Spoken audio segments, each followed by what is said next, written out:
Do you want to learn how to earn commissions of up to 20% by laundering millions of foreign dollars? Well, we can't help you with that. But among the many IT problems we solve, Barracuda's email security solutions keep email phishing attacks like this from entering your business network and any valuable data from leaking out. Reclaim your network like 150,000 other businesses have. To learn more about stopping email-borne threats, visit barracuda.com/email. A Memorial Day doubleheader. First in Yankee Stadium, the Royals face the Yankees. Then in Oakland, it's the Tigers and A's. The Yankees and Royals at 12:30 Eastern, followed by the Tigers and A's. Monday on ESPN and on ESPN Radio. Hi, it's Mr. College Football Tony Barnhart in for Paul. Coming up on the Best of the Paul Finebaum Show podcast, LSU Athletic Director Joe Alleva opens up on why he won't play Texas A&M on Thanksgiving night in Baton Rouge. Executive Director of the College Football Playoff, Bill Hancock, joins the show. Are you okay with the college football playoff games being played on New Year's Eve? Plus, we take your phone calls. It's the Best of the Paul Finebaum Show podcast, and it starts right now. This is the Best of the Paul Finebaum podcast. This is Tony Barnhart sitting in for Paul Finebaum. Paul is on assignment for a couple of days. He will be back at this microphone on Tuesday when this show moves to lovely Destin, Florida for the annual SEC spring meetings. All the coaches are there, all the administrators are there, and we'll be there, and John will be there, and we're going to have a very, very good time. John, we wanted to have Bill Hancock from the College Football Playoff, the executive director. We hope to have him a little bit later in the show when we get our technical issues worked out. But one of the things I wanted to talk to Bill about, and we'll talk to you about, is I've been able to do a little digging. This year, the College Football National Championship will be in Glendale, Arizona. National semifinals will be in Miami and in the Cotton Bowl in Miami. Then after that, after the next season, it'll be in Tampa. On Tuesday, May 27th, I guess that's Tuesday, the bids for everybody who wants to bid for the next three more are going to be awarded in October. And did a little digging around, talked to a few people, and I'm going to read you the list of the cities that I feel, when they release it, the 9 cities that I feel pretty confident will be listed. Number 1, well, in no particular order, Miami, Charlotte, Minneapolis, new stadium, Atlanta, new stadium, Detroit, New Orleans, Houston, Santa Clara, relatively nice new ballpark, and San Antonio. Now, let me give you my 3 favorites. Obviously, Atlanta. Atlanta for the 2017 regular season, they will have the brand-new Falcon Stadium, which is just a stone's throw from where the Georgia Dome is right now. It'll be state-of-the-art. It'll have all the bells and whistles. The Atlanta's already put in a bid for a Super Bowl, so they would like to get it after the 2017 regular season in January of 2018. My other favorite, San Antonio, Riverwalk. Where are they going to play in San Antonio? I guess at the Alamo Dome. I don't know if it's big enough or not. Maybe they've got a new stadium. That's a wild card. I wouldn't have guessed in 10 years. I'm thinking cities. I'm not thinking buildings, Coach. I'm thinking cities. I'm thinking about the food on the Riverwalk. You see where my priorities are. And then maybe, I've never been to the new ballpark in Santa Clara. I think that's where I'd like the third one to be. So those are mine. Atlanta, Minneapolis, I like Minneapolis, except when it's cold. I've only been there when it's cold because I've been to the Final Four a couple of times. So Minneapolis will have a nice stadium, but I'm not real fond of I'd rather not be cold. I only agree with one of your 3. I think Atlanta's a shoo-in. It's the hotbed of college football, probably the best college football city in this country. What about Miami, though? I mean, it's South Beach. It's a mainstay for Super Bowls. You gonna fix up the ballpark for me? I don't think they'd use Marlins Stadium.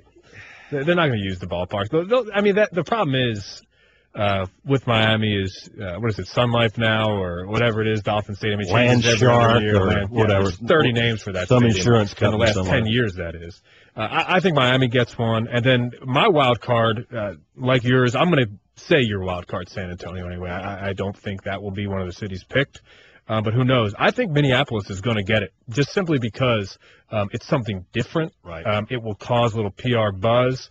It may cause some backlash from maybe people in the South who don't want to go north to 20-degree weather in January. Yeah, that doesn't sound fun, but it's supposed to be a state-of-the-art facility similar to what Jerry Jones did in Dallas. I mean, the money that they're spending on this place, the reason why they did it is to host things of this magnitude, the college football playoff final. That's a wild card for me, so Atlanta, Miami, and Minneapolis. Those are my three. Well, here's another one. New Orleans, of course, had hosted one of the semifinals this year, and they'll host a semifinal in the next two rotations. But I talked to some people down in New Orleans today. They really, really want one of these. And I would recommend it for New Orleans. If I have to take Minnie off of my list, if someone says to me, no way, no how, which Paul has said before in the past, it just doesn't work. It just won't work for college football in the state of Minnesota. You look at New Orleans, and I was there for the Sugar Bowl. It was a great atmosphere. It was unbelievable walking down Bourbon Street. Now, the college football final won't be on New Year's Eve, but I'm walking down Bourbon Street on New Year's Eve. Half the street is Ohio State fans. Half the street is Alabama fans. I'm hearing Roll Tide. I'm hearing OH. Doing the radio show from Manning's? Yes, absolutely right. That was awesome. I swear we did not plan it that day where there would be an Ohio State pep rally about 5 minutes before the show. Every Ohio 30 State yards fan away. in town was at our location. And it's walkable. That's important when you go to these places. It's extremely important. And last year in Dallas, a lot of people said the issue there was you got Fort Worth and you've got Dallas, about 40, 45 minutes away from one another. So everything was spread out. Right. It's difficult. It really is. So at the end of the day, you see these cities and you say, probably going to be in a warm environment, but who knows? Someone could be a wild card. I'll give you a little background on New Orleans. I mean, they're in this mixed, but one of the things that's got to happen before the deadline is there is a bill winding its way through the state, and it's got to be signed by the governor, Governor Bobby Jindal, because they need the folks who are putting in the bid need some serious financial help. Okay, so we'll have the conversation. Where is it going to be? But more importantly, the conversation is who's going to be at these sites, which programs are in line for success over the next 3 or 4 years. Obviously, this year in Glendale. Let's start there. If you've got to give me 4 or 5 programs that could possibly make it to Glendale, who would it be? Well, you start with Ohio State. I mean, with Ohio State having everybody back, an embarrassment of riches at quarterback, Ezekiel Elliott, all those guys coming back on defense. Now, what is it like when you're trying to win a championship? Well, they've had a pretty good run, so I think you start there. Yeah, let's go conference by conference. I think you look more so than teams. I look at conferences, and I look at the Big Ten. I think they're clearly the best team in the Big Ten. I think D'Antonio will have another good team at Michigan State. But when all is said and done, it's going to be Ohio State. In the SEC, you got to go with whoever's going to win the West. But here's the problem: whoever wins the SEC West, John, is probably going to have 2 losses. Not for sure, but it's a pretty good chance they have 2 losses. And, who else can come out of the SEC? In the East, you're looking at Georgia and you're looking at Tennessee. Tennessee has the talent, but they're still so young. So we're gonna see. Georgia's got the offensive line. They've got Nick Chubb. If Nick Chubb stays healthy, Georgia can win every single game they play, and they can also lose a bunch of games because they've got to play Alabama at home. So let's just say in the SEC, Alabama, Auburn, Georgia, maybe a Tennessee, and all you. And oh, by the way, we really love Missouri. Okay, we have to do that every week. We have to mention that we love Missouri. Big 12, TCU. I mean, got to be TCU, don't you think? I love Trevon Boykin, the quarterback down there. He can do it all.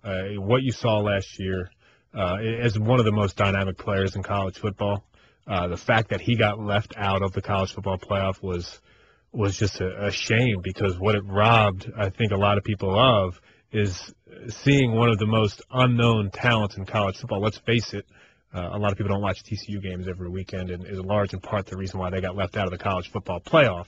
I will go to my grave having that argument with TCU and Ohio State. I know politics. People aren't going to say they get involved, but at the end of the day, the reason why... Wait. You would have put TCU in over Ohio State? I absolutely would have. Dude. I absolutely would have. They beat Wisconsin 59-0 in the Big Ten championship. But you were going by the eye test. You looked at TCU and you said they're better than Ohio State. Well, here's the issue. But they won the thing. The issue, I know Ohio State did end up winning, but at the time, it's about who's deserving to get into the playoff. And at that very moment, because TCU was ranked in that top 4, you had that moment when you said, okay, look at TCU here. They're in the top 4. They go out. They smoke their opponent. I forget who it was at the end of the year in the Big 12. They won by a large margin as well. And you say to yourself, at that moment, what has Ohio State done as far as getting through the Big Ten? Who did they lose to? A very bad Virginia Tech team. I know TCU lost to Baylor. I do know that. Okay. But at that moment, TCU was my pick, and it was because of their full resume. So what you're saying is you're looking at TCU, the way they rolled over Ole Miss in the Peach Bowl, the Chick-fil-A Peach Bowl, and they're gonna keep going. And you noticed I didn't use that argument at all. What they did after they didn't get left out, that Ole Miss game meant nothing to me, just like Ohio State's of work up wins. to that point. No, I got you. Well, let's, again, it's 11-1 versus 12-1. And this is why this sport is great, by the way. Yeah. We can still have this argument. All right, are you buying into USC in the Pac-12? Are you buying it? I don't know what to expect from the Pac-12. If you watch Pac-12 football, I know a lot of you do out there, what you see is a lot of run and gun, throwing the football around the field. What the issue with that brand of football is there can be turnovers at the drop of a dime. I don't know what to expect to come out of the Pac-12. You've got an Oregon team who, if Helfrich can keep it together, run what Chip Kelly gave them. We talked about handing things on a silver platter yesterday, as far as Georgia. Having the SEC East last year on a silver platter. Well, what Mark Helfrich got handed to him in the Pac-12 is a power national program. If he can keep that going, why not Oregon again? Right. Can they do it with somebody other than Marcus Mariota at quarterback? That's the question, and it's the graduate transfer out of Eastern Washington, I believe. I've heard nothing but good things about the kid, and he runs that spread offense. And if he can do it, all right, then let's say USC coming out of the Pac-12. Does Jimbo Fisher, without Jameis Winston, with Everett Golson, do they win it again, or are you a big believer in Deshaun Watson at Clemson? Oh, by the way, I'm raising my hand right here. Good. I've seen tape of Deshaun Watson. I've heard Dabo Swinney. I was at a dinner with Dabo Swinney not long ago. He is gushing over this kid. He is special.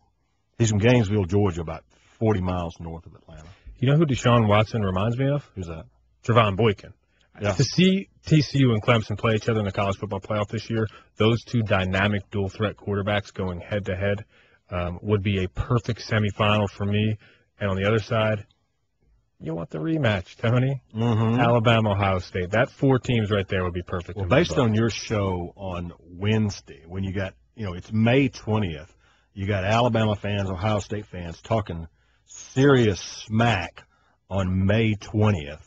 I said, if there are really football gods, then Ohio State and Alabama will play for the national championship in Glendale, Arizona, and none of us will sleep for weeks. No, we need to see the rematch in the semifinal. That way, one of the coaches doesn't get a chance once again to make it to the national championship. Could you imagine if Nick Saban and Alabama lost to Ohio State again in the semifinal? All right, so the semifinals will be in Dallas and Miami. This is the best of the Paul Finebaum podcast. Now we're going to bring on a longtime friend, Bill Hancock, the executive director of the College Football Playoff. Before we bring Bill on, I want you to know that Bill picked up a nice piece of crystal the other night at the Business Awards, the Sports Business Awards in New York. The College Football Playoff was voted the best sports event of the year, and Brother Bill, I saw you holding that crystal trophy. That was kind of cool. Well, it sure was, Tony. We were pleasantly surprised by that. We were up against stiff competition. Super Bowl, NBA All-Star Game, MLB All-Star Game, U.S. Open Golf. And I told somebody in New York, I said, we're in tall cotton here. And, of course, the New Yorker had no idea what I was talking about. Of course not. We were in tall cotton, and we were very happy to be recognized in that way. Now, before we go forward, we got to talk about the most important thing. All of us who follow you on Facebook, we want to know about Jack. How's Jack? Tell everybody what happened to Jack, your grandson, and tell us how he's doing. Well, thank you, Tony, for asking. Third-grade Jack was on the mound for his first ever duty as pitcher, and ready to go. And no, he did not get hit by a ball. Not by a batted ball, that is. Worse than that, the first baseman was throwing the ball across to the third baseman and hit Jack in the face. And I mean, he went down like a ton of bricks. And but he got back up, and they put in another kid to pitch that inning, and Jack went out there and pitched the third inning. Oh, wow. And his mother said, "I'm just glad he didn't hit any batters." So Jack's got a beautiful third-grade shiner, and I think he's pretty proud of it. But it's very nice of you to ask. Well, it's good to hear that he's doing fine. Now, listen, you're going to be in Destin next week. That's part of your duties to be there. But you go to these various spring meetings, and what is the job of the executive director of the college football playoff? What does he do? Well, I love talking to people about the playoff. And just like at the games, I think I've told you at the games, I love to go down and stand on the concourse and visit with fans about their experience and, who they're cheering for. And so this part for me is a really enjoyable part of my job. I go to the conference meetings and visit with the coaches, athletic directors, sometimes the university presidents, sometimes the communications people, and just give them a report on how the playoff went, how it will work, what we anticipate for next year. And, Tony, what happens is a lot of people are so caught up in their own lives that they don't really understand how it works. Right. So I love to explain it. And I love being with people. And, of course, all of us who are in the business, we love college football. And I love talking about this game. So looking forward to seeing my SEC friends in Destin next week. Bill Hancock, the executive director of the college football playoff, is with us here on the Paul Finebaum Show. I mean, Bill, what is the question you get asked the most? Not by fans, but for people in the sports business, athletic directors, presidents. What is the thing they most want to know from you about the playoff that they don't understand? Oh, probably mostly they want to know about the selection committee, about the criteria. And, of course, those are all on our website, and I talk about them all the time. But strength of schedule, results against common opponents, head-to-head, did you win your conference? People want to know, well, how do you weight those? What's the most important? Mm-hmm. And the fact is we don't weight them intentionally. We tell the committee there is no weighting. Each of you are to make your own independent judgment about that. And people ask me about schedule. How should we schedule? Scheduling is so tricky. Yep. And but I think I like to say this, and I firmly believe it. I think if a coach and AD want to be in this playoff, then they're going to have to play a decent schedule, a good schedule, because not all 11-1 teams are created equal. And the committee looks at who you played and how you did against those teams. Right. Well, here's one thing I wanted to ask. We had Jeff Long on yesterday to talk about a host of things, and I just said, hey, Jeff. Jeff, of course, is the chairman of the selection committee, director of athletics at Arkansas. And I said, Jeff, give me your biggest takeaway from year one of working with the selection committee. What was your sort of biggest takeaway?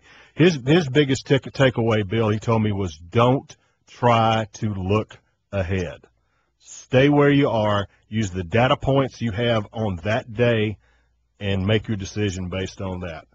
I would assume that you agree with that, but what was your biggest takeaway from watching the committee do its work? Absolutely. Yep. That is very important. And you think okay, it sounds easy to be able to say, okay, here we are, it's November 10th, and the season is over, and this is how you have to cast your votes, Mr. Committee Member. You can't look and say, all right, well, next week they got a chance. They're playing Auburn next week, so let's wait and see how they do. Can't do it. Right. Cannot look forward. The other thing was how diligent and dedicated the committee members were to this process, how hard they worked. They left their hats at the door. There's no regionalization in that room. It's a very hard job. And of course, they're all volunteers. They just did a terrific job. I was very proud of the group. Bill Hancock, the executive director of the College Football Playoff, is here on the Paul Finebaum Show. Tony Barnhart sitting in for Paul Finebaum. Bill, I want to ask you about this. We talked about this earlier in the show about you've got a deadline coming up for those cities who want to bid to host one of the 3 national championships you're going to award in late September, early October. Of course, we've got Glendale, Arizona after this season, Tampa after that, and at least I suggested there was at least probably about 9 cities that want to bid for that. What I wanted to ask you, and what people ask me a lot, once you get all the bids you're going to get, then what happens? How are those bids evaluated? Who does the work? I know you go on site to look at the facilities and stuff, but what is the process of evaluating these proposals that you get? We will get lots of details from the cities, and we put them on a grid, on a chart, so that we can compare the details. Oh, I mean, everything from weather to stadium size to hotel availability to what is the rent situation, and it's a very detailed process. We did the first year of Dallas. We only selected 1 year that year, and then the next time we did it, we selected years 2 and 3, Phoenix and Tampa, as you mentioned. So we're honing the process, but all people in the site selection business, I think, do it basically the same. You compile the data, you put the details on a page, you go visit the sites, and it's a very hard decision. I remember when I was doing this for the NCAA, those calls that I had to make to the cities that just didn't quite make it were some of the most difficult calls that I had to make. But we have criteria, pretty simple criteria, the stadium itself, of course, and the other venues in the community. Then common sense things like air service and hotels and the ability of the city to put the event on. Have they demonstrated in the past? Have they had a Super Bowl? Have they had Final Four? Have they demonstrated that they can get their arms around a big event like this and run it in a first-class way? Right. Finishing up with Bill Hancock, the executive director of the College Football Playoff. Bill, most of the questions I'm getting about the playoff this year was, hey, last year was great. New Year's Day was as good as it gets in the Sugar Bowl in the Rose. The national championship game at that incredible venue is as good as it gets. Now they say, I'm worried about year 2, Bill. I'm worried having the semifinals on New Year's Eve instead of New Year's Day, and what's that going to be like, and what is New Year's Day going to be like when you don't have the semifinals? What is your answer? Because you get asked about that about 1 million times a day. What's the answer? I do, and I've been getting asked about that since the first day we created the playoff when we said in year 1 the semifinals are going to be New Year's Day, and then in year 2 and 3 they're going to move to New Year's Eve. So we've known this since this thing was born. The fact is we have New Year's Day tradition in college football. We've got another one now, a new one. We've got the tradition of the Rose Bowl, and the SEC and Big 12 are building their own tradition, are going to be building their own tradition for Sugar Bowl and New Year's night. And these playoffs are going to change the paradigm for New Year's Eve in this country. All right. When we go to our New Year's Eve parties, they better have a TV because we're going to want to be watching college football. Several TVs. All right, very good. Right. All right, Bill, listen, it's always good to visit with you. We will see you in Destin next week. Thanks for joining us on the Paul Finebaum Show. Great, Tony. Thanks for having me. Take care. See you next week. This is the best of the Paul Finebaum podcast. Geico presents Strange Savings Stories. Astronomers detected an interstellar transmission. It stated, Geico, 15 minutes could save you 15% or more. The implications were staggering. Was the cosmos telling us we could all save hundreds on car insurance with Geico? Or did their radar merely pick up a signal from the nearby Rufus and Clyde's morning show? We may never know.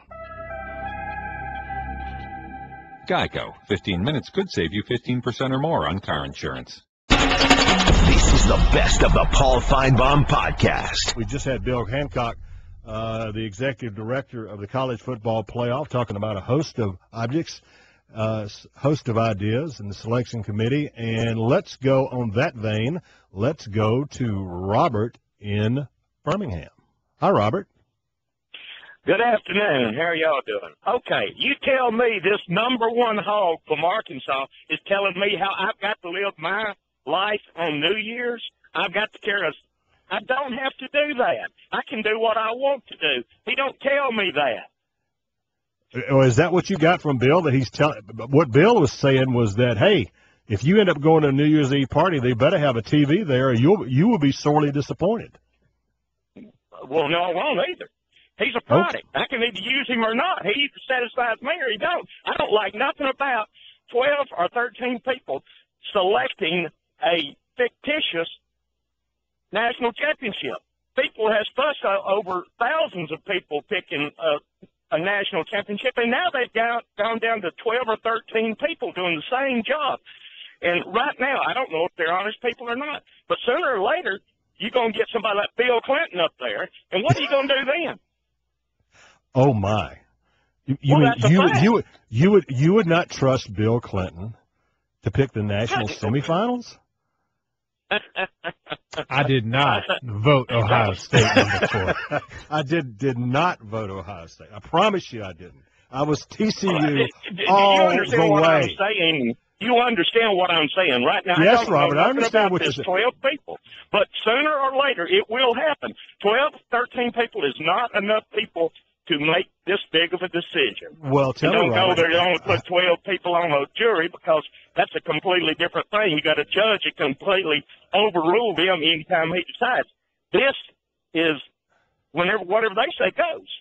So you were not happy with the playoff this past year, I gather. I am not happy with nothing about the Disney Corporation and their ESPN deal. They Easy now, Bubba. Easy. I'm not going to go bad on you. ESPN, Disney, same thing. You're talking about my employer now. I got to be nice today. But that's beside. I'm being nice. I've got nothing to do with either one of them. But they should have never have put the conference studios in Charlotte, North Carolina. They tell me there's places in our footprint that could use those jobs. And here we are shipping money up there by the billions and supposed to be happy about that. Well, Robert, let's stay on the topic if we can. And that the is topic, the topic. The topic I want to ask you, how would you select? Okay, we've got a 4-team playoff. How would you select the 4 teams? How would you? If we're putting Robert in charge. Robert is the czar of college football today, and we're putting you in charge. And Robert, how do we pick 4 teams to play in our 4-team playoff? How do we do that? Got no problem with the 4-team playoff. That's excellent. Love that part. Okay, go back to the BCS system and pick the top 4 teams there. They always got it right. All right, so and that way, if you get Bill Clinton, if you get Bill Clinton in there, his one little vote don't count that much. Well, here's one little vote. Here's the problem that I've got with what you're saying, Robert. Now, I understand what you're saying about having a limited number of people working on this thing, but I promise you, as a poll voter, as an AP poll voter for about 20 years, I promise you that the people who work in that room on the selection committee put a lot more time and research and effort into it than the poll voters did. Okay, because you had the AP poll and they got out of the business. Now you're talking about 59 coaches in the coaches poll and whatever it was, 144 people in the Harris poll. Some people who don't have the time to really research it. You're talking about taking their opinions. What's that? That's 200, basically 200 people, plus the computer polls, which nobody understood what went in them because the people who ran them wouldn't tell you the methodology in which they worked. I mean, I'm just telling you, the old way, the BCS that you like, was also very, very flawed. Okay, I got a question for you. You just tell me 1 year if they was going with a 14 playoff, that the BCS didn't get it right. Oh, if you'd had a 14 playoff, fine. Hey, But what I'm telling you is, listen, I'm telling you, because I have been through the selection process. I went to Dallas. I sat in the room with 14 other people, and we went through the selection process. And I promise, Robert, you got to trust me on this. Okay? You got to trust me on what this. What are you going to do when you get the one person? And as a general rule, when you get a group of person together, there's one person that's dominant in there, and he or she is going to dictate what the rest of the people say without them even knowing it. And that will happen in the very few future, not necessarily with this group, but in the future it will. You've been watching 12 Angry Men too much, Robert. I mean, come on. No, I'm telling you the facts of life. I'm 62 years old. I've seen this world. Bless you. I know how things go. And you know it as well as I do. You get a group of men together, or a group of women as it is now. There's a lady present. There's always, and she's dominant too. Don't believe she's not. And she's there strong. will always go down to one person there that pretty well has her way. All right, very good. Robert, it's a wonderful debate. Thanks for calling. I appreciate that. Enjoyed it. Thank you. Yes, sir. So, John, does Robert have a point? His one point is about December 31st, New Year's Eve. The whole push to create this new holiday is difficult. If you're a young man and you've got to go out, what are you supposed to do, and what are you supposed to say to your girlfriend on New Year's Eve? Well, I got to stay home and watch college football? This is the best of the Paul Finebaum podcast. Here's the deal. I think if the college football playoff could have their way, they would have the national semifinals on New Year's Day every single year. I mean, that obviously, last year, New Year's Day, I was in New Orleans. That was just one of the great days ever. Even though the Florida State Oregon game wasn't all that compelling, just the atmosphere of having the Rose Bowl at 5 o'clock Eastern and have it lead in to the semifinal in New Orleans was just absolutely outstanding. But here is the issue. Two issues. Number one, the Rose Bowl was not going to move. And you've done this long enough. You know if the Rose Bowl says we're not going to do something, they're not. We said we are not. So you can play the national semifinals whenever you want, but we're not moving off of 5 o'clock on New Year's Day. Why? Because we're the Rose Bowl. And the Big Ten and the Pac-12 has said that's right. That's number one. Number two, when the SEC and the Big 12 made their deal a couple of years ago that they would meet every year in the Sugar Bowl, it would be a matchup. What they were doing was planting their flag and saying, you know what the Rose Bowl does? That's what we're doing in New Orleans. We're not moving off of 8:30 on New Year's night. We're not going to do it. So the first semifinals were there. They told the college football playoff commissioners, we're not moving, so you're going to have to and you're not going to go head-to-head with us. That's not going to happen. And so that ultimately is why 2 out of 3 years the semifinals will be on New Year's Eve, and every third year it'll be on New Year's Day. And that is the nature of the business. Well, that explains it. To me, then, my criticism will be of the marketing campaign. Shouldn't the college football playoff be able to sell itself? Why do you have to go out there and tell new people or new fans that we've got this holiday on New Year's Eve and we're going to change it and make this whole new experience for you? It's New Year's Eve.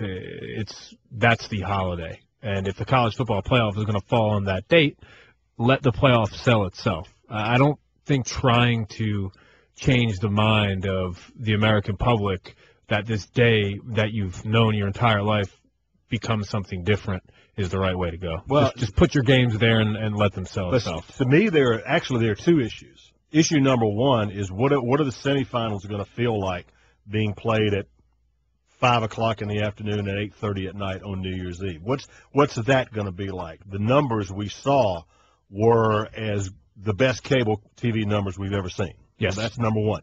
So number two, what the numbers, I don't think they can match the numbers. I could be wrong. We'll see. But I don't think they'll match the numbers. So what's that going to look like? The other side of this that nobody's talking that much about is what's New Year's Day going to feel like with no semifinals? Okay? Does the Rose Bowl? The Rose Bowl is going to be the Rose Bowl. They're going to get their numbers no matter what. But what about the Sugar Bowl? Maybe the fact it's going to be an SEC Big 12 matchup. We know that. So what happens there? But both days are going to feel differently. But I think what they're counting on, they being the college football playoff, they believe this will eventually get ingrained in the culture. The first year, couple of years will be tough and people will complain, but eventually it'll get ingrained in the culture. Just for me, getting themselves out in front of it already admits that they might be putting the show on the wrong day. Right. And don't even say anything about it. Just say the college football playoff is on New Year's Eve.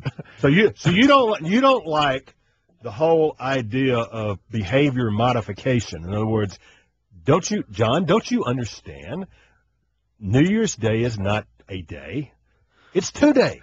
It's a 2-day holiday.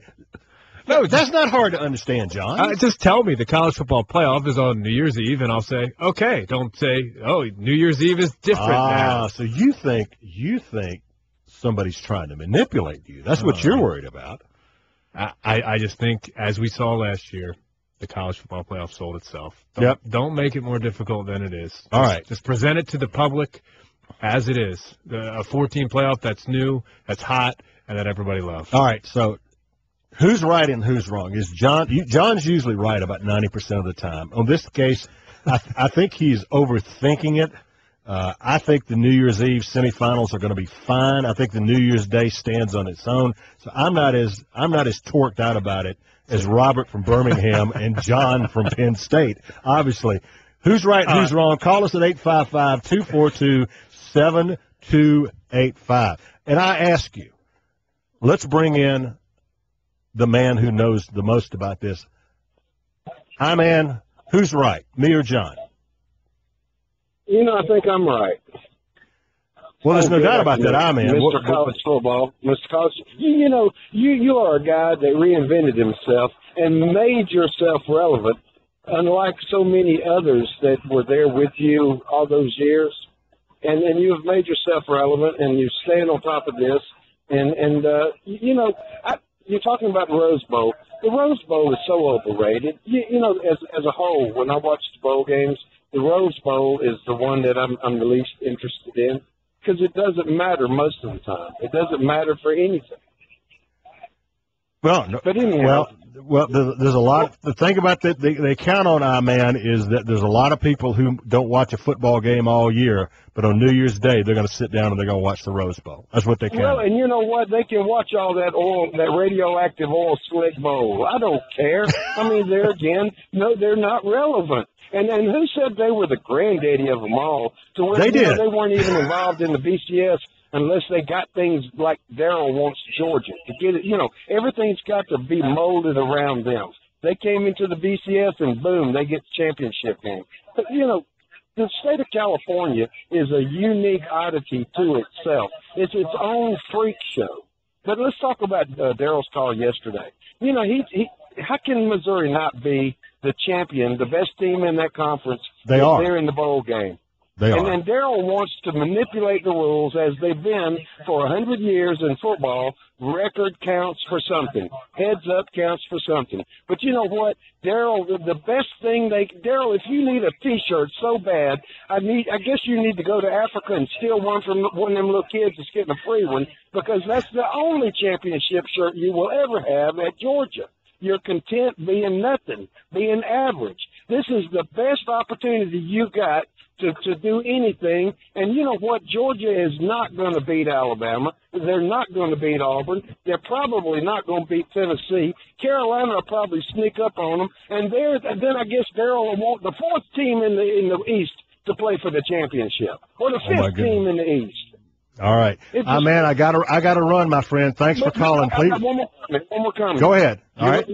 Yesterday Jim called and he told you how compelling and smart he was. You know what? That's like looking in a can of beans and deciding which one made you fart. Have a good day. And on that happy note, we will go to Jim. Yeah, that's the kind of crap that you run yourself with. First of all, this moron, this monkey man from Montgomery, I don't even want to talk about the fool, but he's a psychopathic troll. He's been trolling me, stalking me. He's a chronic abuser, and he's a freaking idiot. I mean, he doesn't even know what a football is. He never played football. He knows nothing about it. All that guy can do is belittle people and attack people personally. That's all that's his whole history on the radio. I didn't even mean to get into that, but that's a slam dunk fool, Tony. Believe me. Trust me on that.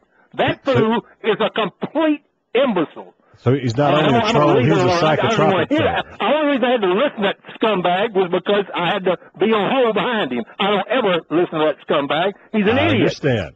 You know what? Somebody told him one day, don't hate Jim because you ain't him. And that's a fact. He's been following me and stalking me ever since I took Finebaum show by storm about 12 years ago. That's a fact. Right. You can check it. But let me go on to what I called you about. Please do. John Hayes shocked the crowd. He shocked me and stunned me. He finally made one of the brightest comments I've ever heard come out of his mouth. He told it exactly right. For these morons like Hancock, what a complete clown that guy is. And I'm not kidding you, Tony. Now be nice, Jim. Be nice. He's a clown. He's an idiot, Hancock. And for him to try to change a national holiday that's been that way for thousands of years, I guess, and he's going to come in here and try to change that and change the mindset of the national public. That proves what a moron that guy is. Jim, I take it you're not a big fan of the semifinals being on the 31st. No, I'm not a fan of Hancock. Oh, okay. I'm not a fan of those guys that run these things like they do and try to dictate policy to a whole national public that's got more brains in their little finger than that clown will ever have. He's an educated fool, Tony. Educated fool. That's what you got a lot of those people like that now. No, I That's understand. one reason I like Paul. He's educated, but he's also can be off the cuff smart, and that's why I keep listening to Paul. Well, you tell me what. I do get that. The question is, I understand what I'm trying to say. Paul, Jim, I think I get your point. Yes, I do. But back to John. That's why I called. He made one of the most the most brilliant thing he pointed out was simply the truth. You can't come in here and try to change a national holiday and dictate your policy. That will. I guess I don't know how many people are antagonized about them trying to do that. Did you get that? I do get that, Jim. I appreciate that. Listen, we've got to go to a break. Go ahead, Tony. I've said my piece. Appreciate you listening. Thank you. You're a good man. Thank you, Jim. This is a big day, Jim. For Jim to give you that much love, I thought that was very significant. We've been on the air since July, and I thought this day would never come, but Jim just gave me a compliment, Tony. When you see Paul, said, "Paul, I've arrived. I got some love from Jim from Tuscaloosa." That must mean that what I said is not the right thing to say. Well, I mean, of course, again, you're wrong, but that's another story. This is the best of the Paul Finebaum podcast. Major League Baseball on ESPN Radio. The Los Angeles Angels are in the midst of a 10-game Eastern road trip. Getaway center field, he scorched it. Mike Trout. And this weekend, they're headed to Boston. Will Hanley Ramirez and David Ortiz get the Red Sox offense jump-started, or will Mike Trout win the battle against the monster? The Angels and Red Sox. The pregame's at 6 Eastern, followed by first pitch at 7. Saturday on ESPN Radio and the new ESPN app. This is the best of the Paul Finebaum podcast. Our next guest is the Vice Chancellor and Director of Athletics at LSU since 2008. Wow. I can't believe it's been that long. Prior to that, I've known Joe Alleva since his time at Duke, and we were both a lot younger than we are right now. And we welcome Joe Alleva. Joe, how are you? It's great, Tony. Great to be with you today. Hope you're doing well. I am doing well. I appreciate that. Now, first of all, you, as the Director of Athletics, you're getting ready to go down to Destin for the SEC spring meetings. And when I see athletic directors at the SEC spring meetings, they're so happy and everything. The year's coming to an end, and they're going to pick up the shared revenue checks. So I would assume that you're a happy dude right now, Joe. Well, things are going well in our league. Commissioner Slive and everyone has done a terrific job of putting us in a great position in the SEC. So it's a good time to be in this conference, no doubt about it. Well, let me ask you this: you about Commissioner Slive. I mean, as someone who has worked so carefully with him since you got to LSU, in your mind, so many great things Commissioner Slive has done, but what are we going to remember what are one or two things we're going to remember the most about his time at the SEC? Well, I think there's a lot of things, but number one in my mind is integrity. The man has tremendous integrity, and he's a visionary. You know, he's helped us put together a terrific league through expansion and a new network that we have now. All has set us up financially for the future. But you know, in my mind, I always remember him as a tremendous leader and a man of tremendous integrity. Those are the two qualities I always remember him as. Joe Alleva is the Vice Chancellor and Director of Athletics at LSU, joining us on the Paul Finebaum Show. Now, Joe, you sort of made some headlines not too long ago when you talked about non-conference scheduling, and you made the point, and heck, I agreed with it, that it's just not easy to get teams to come to Tiger Stadium and do a home and home. But then I looked at your schedule. You're doing a pretty good job. I mean, you got Texas coming, you got UCLA coming, and Arizona State. Tell us, I know you're trying to schedule more, but I know it's tough to get teams to come to Baton Rouge. It's been very difficult, Tony, but you know what's really helped us? What's helped us is the playoff system, and everyone's worried about their strength of schedule. And that is what has allowed us to schedule some home and homes going into the future that previously we weren't able to do. We were able to schedule some neutral site games, which we will continue to try to schedule some neutral site games. But, you know, everyone now is concerned about their strength of schedule and making sure that they have a good schedule for the selection committee when it comes time to get in the playoffs. I think that's made a big difference in people's willingness to come to Tiger Stadium. Well, I'm looking at this list. You're going to play Wisconsin at Lambeau Field. Is that right? Next year? Yeah. How cool is that going to be? What a treat. I think I schedule that more for myself than anything else. So, you know, really, it's a great game for our kids, for our football players. It's a great game for our fans to make the trip up there. It's a historic venue, and I look forward to making that trip. All right. Well, here's something else I wanted to ask you about. You made, and you and I have had this discussion before about there are places in the conference that just dig in their feet. They're not going to play Thursday night games. Georgia is one of those. Florida is one of those. There are a whole host of reasons they can't play Thursday night games. I know you've talked about the fact that there are some folks who would like to see you move that Texas A&M game. That's your rivalry game in the year to Thanksgiving night. You pretty much on record as saying that is not going to happen. Well, the reason I said that is not necessarily because of a Thursday night game, but it's because it's Thanksgiving Thursday night, and right. And I'm opposed to playing a game on Thanksgiving Day in Tiger Stadium. I think that it's a time where I think our families need to be with their families and give thanks for all the blessings they have, and take a day off and get ready for Friday or Saturday night in Tiger Stadium. So you'd be willing to play that A&M game on a Friday if it came down to that? Yeah, we would play on a Friday, hopefully at night, but yes, we would play on a Friday.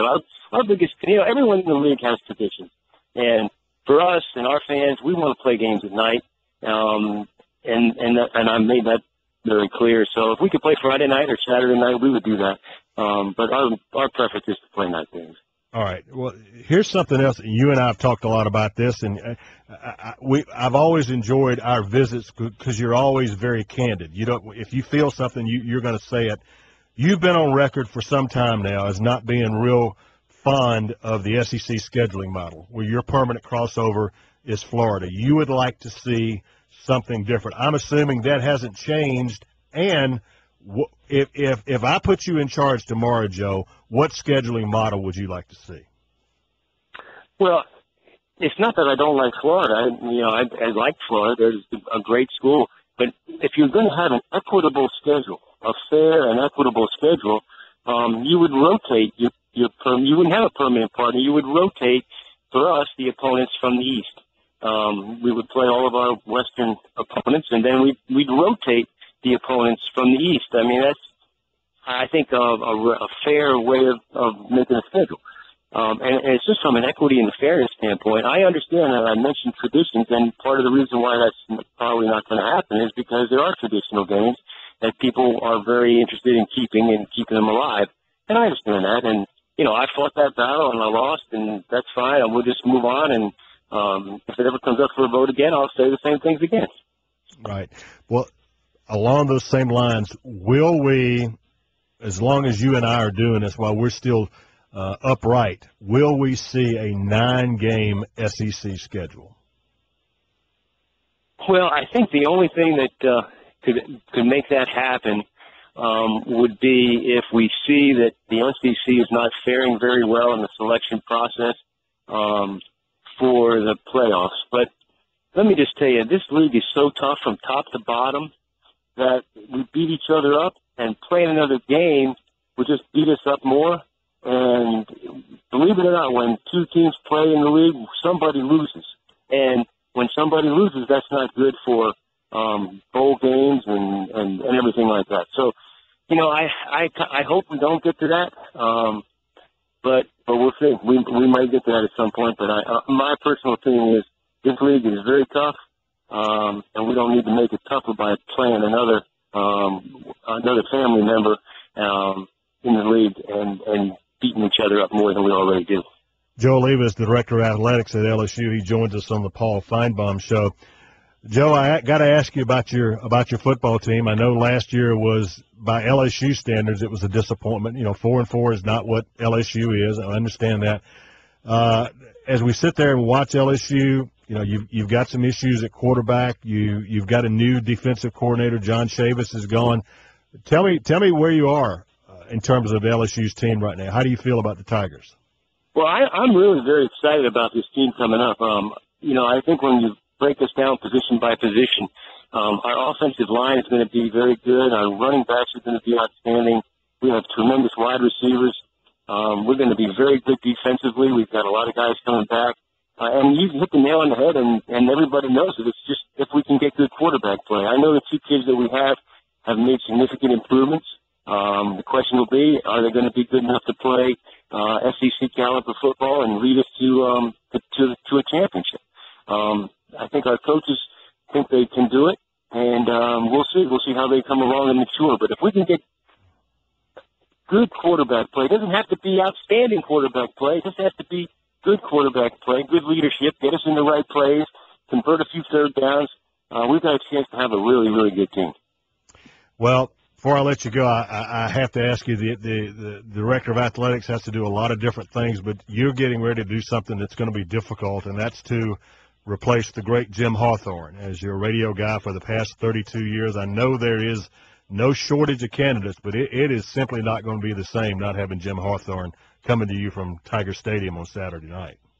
Well, I'm glad you asked me about that.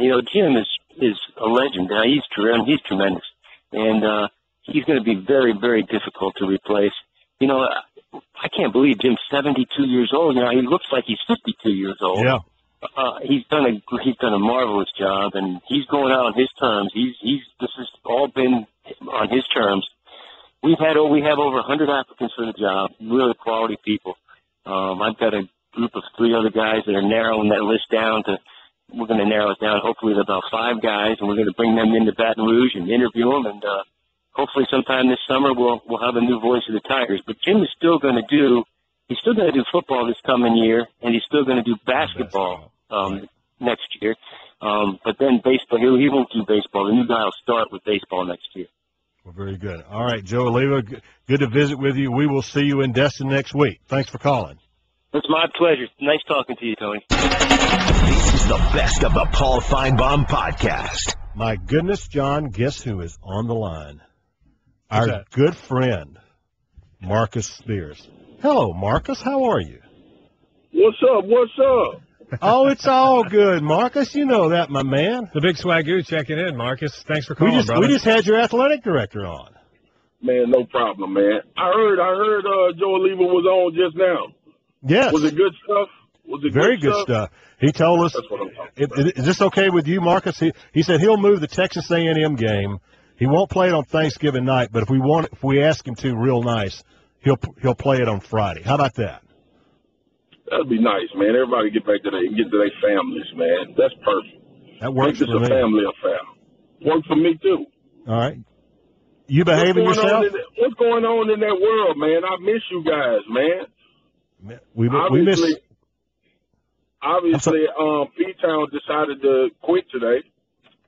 Yeah, Marcus, the teacher's out this week, so Tony and I have just been having a grand old time here. Yeah, while the teacher's away, John and I are we're having these huge parties with Jimi Hendrix and all this kind of stuff. We got all our friends coming in here to watch us do the show, and yeah, we had a technical glitch early in the day, and we just sort of had to wing it. But John and I were up to the task, man. So that's what you gotta have your boys back when they can't be there, man. I respect that about you guys, man. That's why we're a great team over there at the network. There is no doubt. Hey, Marcus, since I got you here, we were having a heart-to-heart about LSU. And what I'm saying is, look, I think the defense is going to be fine. They got a ton of really good players. As much as I admire the Chief, I'm not really worried about that.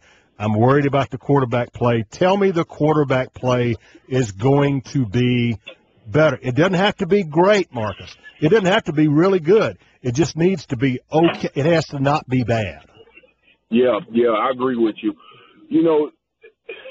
It's an interesting dynamic over there because the guy Harris is the guy that you would think would be the guy to come in and kind of change things that's happening from the quarterback position, and Jennings is the more experienced guy. So that's dilemma number one. Dilemma number two is that you have two guys that you don't feel comfortable with.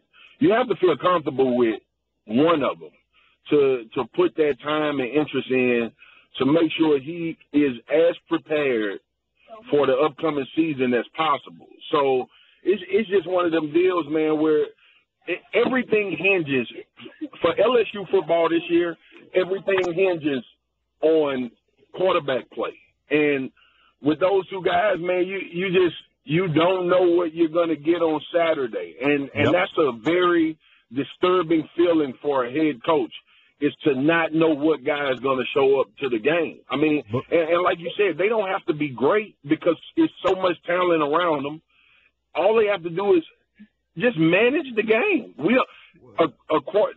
The situation LSU is in right now, offensively, is the quarterback does not have to win football games. They simply have to convert third downs and not turn the football over. Right. And if exactly. they can do that, it'll be a great football team. But you got to throw it.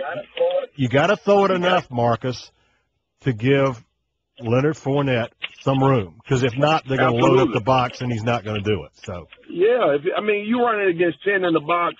It's any running back. I mean, other than probably Bo Jackson, any running back is going to struggle with that. And I look at LSU, as crazy as it may seem. I look at LSU being in the same position Arkansas was in last year. Arkansas had the best running game in college football. Yep. I mean, it was unbelievable to see how those guys just leaned and pounded on people. But when you came down to 3rd and 5, or between 3rd and 5 and 3rd and 7, it was the percentages were so far not in their favor to convert that because Brandon Allen wasn't on 3rd down. And they're in the same situation. Arkansas can physically beat people on the offensive line. If they can convert 3rd downs, they can score on any team in the country. LSU is in the same boat. They do running back by committee. The offensive lines are physical. They move people. If the quarterbacks can be manageable guys and convert those 3rd downs, and throughout the course of a football game, you may have 3 or 4 of them in a possession. If you can get 2 out of 4 or 3 out of 4, that puts you ahead in the driver's seat because of the way defense is played at LSU.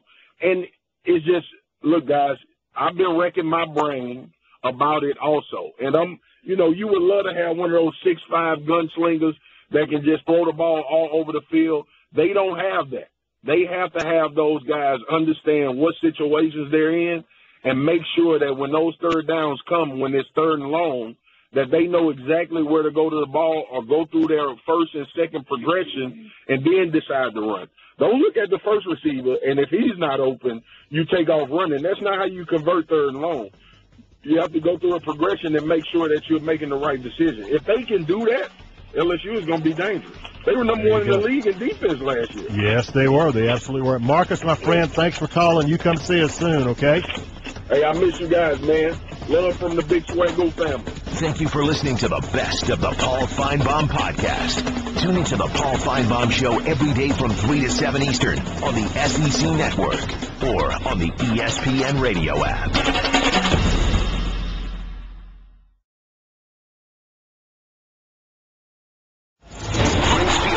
The Texas Rangers into the Bronx to face Alex Rodriguez, Mark Teixeira, and the Yankees. The pregame's at 7 Eastern, followed by first pitch at 8, Sunday on ESPN and on ESPN Radio.